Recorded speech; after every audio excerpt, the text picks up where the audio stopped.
മൂവാറ്റുപുഴ സംസ്ഥാന പാതയിൽ പ്ലാച്ചേരി മുതൽ കോന്നി വരെയുള്ള ഭാഗത്ത് ഏറ്റെടുത്ത ഭൂമി വിനിയോഗിക്കാതെ KSTP. ലക്ഷങ്ങൾ നഷ്ടപരിഹാരം നൽകി വാങ്ങിയ ഭൂമിയാണ് ഇപ്പോഴും സ്വകാര്യ വ്യക്തികൾ കൈയാളുന്നത്. വാർത്തയുടെ കൂടുതൽ വിവരങ്ങളുമായി ഹാൻസ് ജോൺ ചേരുകയാണ്. അതിനു മുമ്പ് ഹാൻസ് ജോണിലേക്ക് എത്തുന്നതിന് മുമ്പ് ഇതുമായി ബന്ധപ്പെട്ട വിശദമായ റിപ്പോർട്ടിലേക്ക് പോകാം.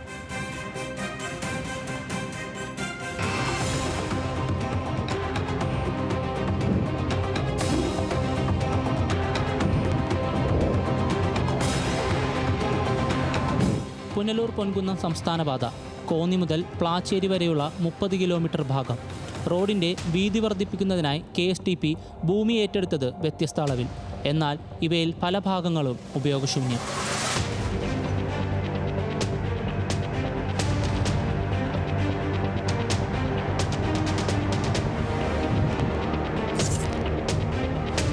ലക്ഷങ്ങളുടെ അഴിമതിക്ക് ചുക്കാൻ പിടിച്ചിരിക്കുന്നത് കരാർ കമ്പനിയായ EKKയും KSTP ഉദ്യോഗസ്ഥരുമാണെന്നാണ് ആക്ഷേപം. റോഡിൻ്റെ പല ഭാഗങ്ങളിലും 1 മുതൽ 4.5 മീറ്റർ വരെ ഒഴിവാക്കി വീതി കുറച്ചാണ് നിർമ്മാണം. കരാർ കമ്പനിക്ക് നിർദ്ദിഷ്ട പ്ലാനിൽ മുൻകൂർ അനുമതിയോടെ മാറ്റം വരുത്താൻ സാധിക്കുമെന്നിരിക്കെ വീതി കുറിച്ച് റോഡ് നിർമ്മിച്ചത് മൂലം കോടികളുടെ ലാഭമുണ്ടായെന്നും പരാതിയുണ്ട്. നമ്മൾ ഇതിൽ യാത്ര ചെയ്യുമ്പോൾ നമുക്ക് മനസ്സിലാക്കാൻ കഴിയുന്നത് എവിടെയൊക്കെ വീതി കുറഞ്ഞിട്ടുണ്ടോ അവിടെയൊക്കെ തന്നെ സമീപ പ്രദേശങ്ങളിലുള്ള ആളുകളിൽ നിന്ന് പണം വാങ്ങിക്കൊണ്ട് അവിടെ വീതി കുറച്ചിരിക്കുന്നതായിട്ട് നമുക്ക് കാണാം. സർക്കാർ ഏറ്റെടുത്ത സ്ഥലങ്ങളെല്ലാം തന്നെ 17.5 മീറ്ററിലും 15 മീറ്ററിലും ഒക്കെ എടുത്തിരിക്കുന്ന സ്ഥലങ്ങളെല്ലാം തന്നെ 10-11 മീറ്ററിലേക്ക് റോഡ് ചുരുങ്ങിയിരിക്കുന്നു. അവിടെ ഇരു സൈഡുകളിലും KSTPയുടെ നേതൃത്വത്തിൽ തന്നെ കെട്ടിക്കൊടുത്തിരിക്കുന്നത് കാണുമ്പോൾ നമുക്ക് തീർച്ചയായിട്ടും മനസ്സിലാകും ബാക്കിയുള്ള സ്ഥലങ്ങളെല്ലാം തന്നെ മറ്റു പ്രൈവറ്റ് പാർട്ടികളിലേക്ക് വിട്ടുകൊടുത്തു. ആകെ 82 കിലോമീറ്ററാണ് T ഭാഗം ഉൾപ്പെടുന്ന പുനലൂർ പൊൻകുന്നം പാതയുടെ ദൂരം. 11.5 മീറ്റർ മുതൽ 23 മീറ്റർ വരെ വീതിയിലാണ് സ്ഥലമേറ്റെടുപ്പ്. ഏറ്റെടുത്ത സ്ഥലം പൂർണ്ണമായും സർക്കാർ ഭൂമിയായി നിലനിർത്തി സംരക്ഷിക്കുമെന്നാണ് KSTPയുടെ നിലപാടെന്നിരിക്കെ അഴിമതിക്ക് കൂട്ടുനിൽക്കുകയാണ് ചില ഉദ്യോഗസ്ഥർ. ന്യൂസ് മലയാളം, പത്തനംതിട്ട. ഈ വാർത്തയുടെ കൂടുതൽ വിവരങ്ങളുമായി ഹാൻസ് ജോൺ ചേരുന്നു. ഹാൻസ്, അഴിമതി നടന്നു എന്നുള്ളത് പകൽ പോലെ വ്യക്തമായ കാര്യമാണ്. ഇനി അറിയേണ്ടത് ആരൊക്കെയാണ്, ഏതൊക്കെ ഉദ്യോഗസ്ഥരാണ് ഇതിന് കൂട്ടുനിന്നത് എന്നത് മാത്രമാണ് എന്ന് തോന്നുന്നു. എന്തൊക്കെയാണ് ഈ ഘട്ടത്തിൽ നമുക്ക് നൽകാൻ കഴിയുന്ന വിവരങ്ങൾ? ലക്ഷ്മി, 2019 KSTP ഇത്തരമൊരു പ്രൊജക്റ്റുമായി മുന്നോട്ട് വരുന്നത്. കേരള സ്റ്റേറ്റ് ട്രാൻസ്പോർട്ട് പ്രൊജക്റ്റ് എന്ന സ്ഥാപനമാണ്. വേൾഡ് ബാങ്കിൻ്റെ സഹായത്തോടെ കേരള സർക്കാരിൻ്റെ PWDയും കീഴിലുള്ള സ്ഥാപനമാണ് ഈ KSTP. KSTP 2019 EKK എന്ന സ്ഥാപനത്തിന് കരാർ നൽകുന്നത് റോഡ് വികസനവുമായി ബന്ധപ്പെട്ട്. പുനലൂർ മൂവാറ്റുപുഴ സംസ്ഥാന പാതയുടെ കീഴിലാണ് ഈ പറയുന്ന പുനലൂർ പൊൻകുന്നം പാതയും വരുന്നത്. ഇത് ആദ്യം തന്നെ 3 റീച്ചുകളായി എത്തിയിരിക്കുന്നു. അതിൽ ആദ്യത്തെ റീച്ച് വരുന്നത് പൊൻകുന്നം പ്ലാച്ചേരി വരെയുള്ള 22 കിലോമീറ്റർ, വീണ്ടും പ്ലാച്ചേരി മുതൽ കോന്നി വരെയുള്ള 30 കിലോമീറ്റർ, വീണ്ടും കോന്നി മുതൽ പുനലൂർ വരെയുള്ള മറ്റൊരു 30 കിലോമീറ്റർ. ഇതിലെ ഈ പ്ലാച്ചേരി മുതൽ കോന്നി വരെയുള്ള 30 കിലോമീറ്ററിലാണ് ഏറ്റവും അധികം അഴിമതി ആരോപണം നിലനിൽക്കുന്നത്. ഇത് നൽകിയിരിക്കുന്നത് EKK ഇൻഫ്രാസ്ട്രക്ചർ എന്നൊരു സ്ഥാപനത്തിനാണ്. ഈ സമയങ്ങളിലെല്ലാം തന്നെ ഏകദേശം 300 കോടി രൂപ, ഈ കഴിഞ്ഞ കാലഘട്ടങ്ങളിലെല്ലാം തന്നെ ഏകദേശം 300 കോടി രൂപയാണ് ഈ പാത നിർമ്മാണത്തിന് വേണ്ടി മാത്രം EKK നൽകിയിരിക്കുന്നത്. നമുക്ക് ഈ പാതയിലുടനീളം സഞ്ചരിക്കുമ്പോൾ തന്നെ മനസ്സിലാക്കാൻ കഴിയുന്നത് ഈ ഭാഗങ്ങളിലെല്ലാം തന്നെ സ്ഥലം ഏറ്റെടുത്തിരിക്കുന്നത് 11.5 മീറ്റർ മുതൽ 23 മീറ്റർ വരെയുള്ള വീതിയിലാണ്. പക്ഷേ ഈ സ്ഥലങ്ങളെല്ലാം തന്നെ ഇപ്പോൾ നിലവിൽ സ്വകാര്യ വ്യക്തികളുടെ കയ്യിലും അതിനോടൊപ്പം തന്നെ ഉപയോഗശൂന്യമായ നിലയിലും കാണാൻ സാധിക്കും. കാരണം ഒരു റോഡ് വികസനം വരുമ്പോൾ തന്നെ നമുക്ക് അറിയാം, പാതയോരത്ത് എടുക്കുന്ന സ്ഥലം മുഴുവനായി തന്നെ സംസ്ഥാന പാത വികസനത്തിന് ഉപയോഗിക്കേണ്ടതാണ്. പക്ഷേ ഈ ഒരു സാഹചര്യം KSTPയുടെ ഭാഗത്തുനിന്നും ഉണ്ടായിട്ടില്ല. ഇതിൽ പ്രധാന ആക്ഷേപം ഉയരുന്നത് KSTP ഉദ്യോഗസ്ഥരോടൊപ്പം തന്നെ EKK അധികൃതരും 2019 കാലഘട്ടത്തിൽ ഈ കരാർ നൽകിയതിനു ശേഷമുള്ള ഈ കാലയളവ് വരെയുള്ള സാഹചര്യങ്ങളിൽ EKK ഉദ്യോഗസ്ഥരും KSTP ഉദ്യോഗസ്ഥരും ചേർന്ന് സ്വകാര്യ വ്യക്തികളുടെ കയ്യിൽ നിന്ന് പണം വാങ്ങി അവരുടെ സ്ഥലം അവർക്ക് തന്നെ തിരികെ നൽകുന്നതും അതിനോടൊപ്പം തന്നെ കലുങ്കും ചുറ്റുമതിലുകളും മറ്റ് നിർമ്മാണ പ്രവർത്തനങ്ങളും നൽകിയിരിക്കുന്നതായും നമുക്ക് ഈ സ്ഥലങ്ങളിൽ തന്നെ കാണാൻ കഴിയും.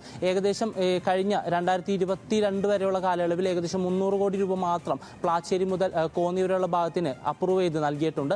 അതിനോടൊപ്പം തന്നെ ഈ മൊത്തം 82 കിലോമീറ്റർ പാതയ്ക്കായിട്ട് ചെലവഴിച്ചിരിക്കുന്നത് ഏകദേശം 800 കോടി രൂപയാണ്. ഇതിൽ നിന്ന് തന്നെ നമുക്ക് മനസ്സിലാക്കാൻ കഴിയുന്നത് ഈ ഒരു ഭാഗത്ത് മാത്രം ഈ 300 കോടി രൂപ എക്സ്പെൻഡിച്ചർ വരുത്തിയിരിക്കുന്ന ഭാഗത്ത് മാത്രം നല്ലൊരു രീതിയിലുള്ള അഴിമതി നടന്നിട്ടുണ്ട്. കാരണം ഈ റോഡ് വികസനത്തിനായി ഉപയോഗിച്ചിരിക്കുന്ന സ്ഥലം, ഏറ്റെടുത്ത സ്ഥലം ഉപയോഗിച്ചിട്ടില്ല എന്ന് മാത്രമല്ല, സ്വകാര്യ വ്യക്തികൾക്ക് വീണ്ടും കൈവശപ്പെടുത്താനുള്ള അധികാരവും KSTP നൽകിയിട്ടുണ്ട്. ഇതുകൂടാതെ KSTP നമുക്ക് നൽകിയിരിക്കുന്ന രേഖകൾ പ്രകാരം ഏറ്റെടുത്തിട്ടുള്ള സ്ഥലം റോഡ് വികസനത്തിനും അതിനോടൊപ്പം തന്നെ സർക്കാർ ഭൂമിയായി നിലനിർത്തുമെന്നും പറഞ്ഞിട്ടുണ്ട്. അതിനോടൊപ്പം തന്നെയാണ് ഈ പാതയിൽ സംസ്ഥാന പാത വികസനത്തിൻ്റെ സമയത്ത് ഏകദേശം ഒരുപാട് കലുങ്കുകൾ, പരമ്പരാഗതമായ കലുങ്കുകൾ ഈ പാതയിൽ ഉണ്ടായിരുന്നു. പക്ഷേ ഈ കലുങ്കുകൾ ഒഴിവാക്കിക്കൊണ്ട് നിർമ്മാണം നടത്തിയതായും നമുക്ക് കാണാൻ സാധിക്കും. ഇങ്ങനെ വരുന്നത് മൂലം ഏകദേശം ഒരു കലുങ്കിന് മാത്രം 40 ലക്ഷം രൂപയാണ് കരാറുകാരന് ലാഭം ലഭിച്ചിരിക്കുന്നത്. ഇതുകൂടാതെ മറ്റൊരു നിർണായക കാര്യം ഇതിലുള്ളതെന്ന് വെച്ചാൽ ഇപ്പോഴും ഈ സംസ്ഥാന പാതയുടെ നിർമ്മാണം മുഴുവനായി പൂർത്തീകരിക്കാൻ സാധിച്ചിട്ടില്ല. പക്ഷേ എന്നിരുന്നാൽ പോലും കഴിഞ്ഞ വർഷം 2022 ഇതിൻ്റെ മുഴുവൻ നിർമ്മാണ പ്രവർത്തനങ്ങളും കഴിഞ്ഞതായി കാണിച്ചുകൊണ്ട് KSTP കംപ്ലീഷൻ സർട്ടിഫിക്കറ്റ് കൊടുത്തതും ഇതിൻ്റെ കാലാവധി ആരംഭിച്ചതായും കാണിക്കുന്നുണ്ട്. ഇതിൽ നിന്നെല്ലാം നമുക്ക് പകൽ പോലെ വ്യക്തമാകുന്നത് ഇത്രയധികം രൂപ ഇൻവെസ്റ്റ് ചെയ്ത് നടത്തിയ പ്രൊജക്റ്റിൽ വൻ അഴിമതി നടന്നിട്ടുണ്ടെന്ന് തന്നെയാണ്. അധികൃതർ ഈ വിവരം മനസ്സിലാക്കി ഇതിൽ കൃത്യമായ അന്വേഷണം നടത്തി ഏകദേശം 500 കോടി രൂപ അഴിമതി നടത്തിയിട്ടുണ്ടെന്ന് പറയുന്ന പരാതിയിൽ കൃത്യമായ അന്വേഷണം നടത്തി വ്യക്തത വരുത്തണമെന്നാണ് നമുക്ക് പറയാനുള്ളത്. ലക്ഷ്മി, ഹാൻസ്, ഈ സ്വകാര്യ വ്യക്തികൾ കൈയാളുന്നു എന്ന് പറയുമ്പോൾ ഈ ഭൂമി ഇപ്പോൾ കൈവശം വച്ചിരിക്കുന്ന ആളുകൾ ആരൊക്കെയാണ്? അതിൽ ഉന്നതർ ഉണ്ടോ? രാഷ്ട്രീയ ബന്ധമുള്ളവർ ഉണ്ടോ? എന്താണ് നമുക്ക് മനസ്സിലാകുന്നത്? അവരുടെ പ്രതികരണം മറ്റോ നമ്മൾ തേടിയിരുന്നു? ലക്ഷ്മി, നിലവിലെ സാഹചര്യത്തിൽ നമുക്ക് മനസ്സിലാക്കാൻ കഴിയുന്നത് ഈ 30 കിലോമീറ്റർ പരിധിയിൽ സാധാരണക്കാരും ഉന്നതരുമായുള്ള പല വിഭാഗത്തിലുള്ള മനുഷ്യന്മാർ ജീവിക്കുന്നുണ്ട്. ഇതിൽ പ്രധാനമായും ഇത്തരത്തിലൊരു ആരോപണം ഉയർന്നതിന് ശേഷമോ അതിന് മുന്നെയോ ഏതൊരു വിധത്തിലുള്ള രാഷ്ട്രീയ പാർട്ടികളും യാതൊരു വിധത്തിലുള്ള പ്രതിഷേധവുമായി രംഗത്ത് വന്നിട്ടില്ല എന്നാണ് നമുക്ക് മനസ്സിലാക്കാൻ കഴിയുന്നത്. അതിൽ നിന്ന് തന്നെ നമുക്ക് വ്യക്തമാണ് എല്ലാ രാഷ്ട്രീയ പാർട്ടികളുടെയും അറിവോടെ തന്നെയാണ് ഇത്തരത്തിലുള്ള അഴിമതി നടന്നിരിക്കുന്നത്. ഇതിൽ കൃത്യമായ ഒരു എണ്ണമോ കണക്കോ നമുക്ക് ലഭ്യമല്ല. കാരണം ഈ പാതയിൽ ഉടനീളം തന്നെ നമുക്ക് ആ പാതയിൽ സഞ്ചരിക്കുമ്പോൾ തന്നെ മനസ്സിലാക്കാം, ചെറിയൊരു വീടാണെങ്കിലും വലിയൊരു വീടാണെങ്കിലും പലരുടെയും വീടിൻ്റെ ഉള്ളിൽ തന്നെ ഈ കുറ്റികൾ സ്ഥാപിച്ചിരിക്കുന്നതും അതിനോടൊപ്പം തന്നെ ഈ കലിങ്ക്, ഇവരുടെ വീടിനോട് ചേർന്നുള്ള കലിങ്ക് പുതിയതായി നിർമ്മിച്ചു കൊടുത്തിരിക്കുകയും നമുക്ക് കാണാൻ സാധിക്കും. പ്രധാനമായും റാൻഡമായിട്ടുള്ള ആളുകളിൽ നിന്ന് അന്ന് കരാർ ഏറ്റെടുത്തിരുന്ന സ്ഥാപനത്തിൻ്റെ എക്സിക്യൂട്ടീവ് എഞ്ചിനീയറോ അല്ലെങ്കിൽ സൂപ്പർവൈസറോ ആയിട്ടുള്ള വ്യക്തിയാണ് ഇതിൽ ഇൻവോൾവ് ആയി അവരുടെ കയ്യിൽ നിന്ന് പണം വാങ്ങി ഒത്താശ ചെയ്തുകൊണ്ട് ഇത്തരത്തിലൊരു നടപടിയിലേക്ക് കടന്നിരിക്കുന്നത്. ഇതിനോടൊപ്പം തന്നെ പ്രതികരണങ്ങൾ നമ്മൾ തേടിയിരുന്നോ? അവരുടെ വേർഷൻ തേടിയിരുന്നോ?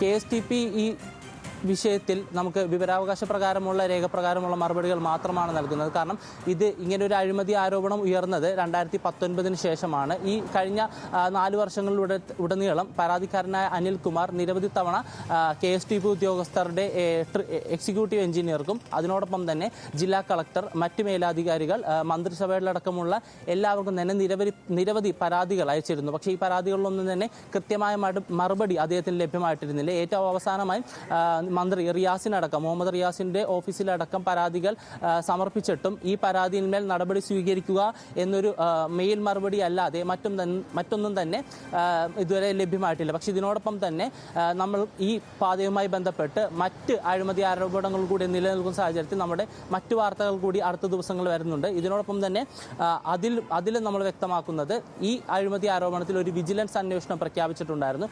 2021 വിജിലൻസ് അന്വേഷണം ആരംഭിച്ചത്. പക്ഷേ ഇപ്പോഴും 3 വർഷം കഴിഞ്ഞിട്ടും വിജിലൻസ് അന്വേഷണത്തിൽ യാതൊരു വിധത്തിലുള്ള നടപടിയും ഉണ്ടായിട്ടില്ല. അതുമായി ബന്ധപ്പെട്ടുള്ള വാർത്തകളും അടുത്ത ദിവസങ്ങളിൽ നമ്മൾ കൊണ്ടുവരുന്നതാണ്. ലക്ഷ്മി, തീർച്ചയായും ഈ വിഷയത്തിൽ ഉറപ്പായും പൊതുമരാമത്ത് വകുപ്പ് മറുപടി പറയണം. പുനലൂർ മൂവാറ്റുപുഴ സംസ്ഥാന പാതയിൽ പ്ലാച്ചേരി മുതൽ കോന്നി വരെയുള്ള ഭാഗത്ത് ഏറ്റെടുത്ത ഭൂമിയാണ് വിനിയോഗിക്കാതെ ഇരിക്കുന്നത്. KSTP ലക്ഷങ്ങൾ നഷ്ടപരിഹാരം നൽകി വാങ്ങിയ ഭൂമിയാണ് ഇപ്പോഴും സ്വകാര്യ വ്യക്തികൾ കൈയാളുന്നത് എന്ന് ഓർക്കണം. അഴിമതി നടന്നു എന്ന കാര്യം ഉറപ്പാണ്. ഇനി ആരാണ് ഇതിന് പിന്നിൽ എന്നുള്ള കാര്യമാണ് പുറത്തേക്ക് കൊണ്ടുവരേണ്ടത്. KSTPയിൽ ആരൊക്കെ ഇതിന് ഉത്തരവാദികളാണ് എവിടെയാണ് എന്ന കാര്യമാണ് അറിയേണ്ടത്. പൊതുമരാമത്ത് വകുപ്പ് തീർച്ചയായും ഈ വാർത്ത ശ്രദ്ധിക്കും എന്ന് ഞങ്ങൾ കരുതുകയാണ്. ഹാൻസ് ജോണാണ് വിശദാംശങ്ങൾ നൽകിയത്.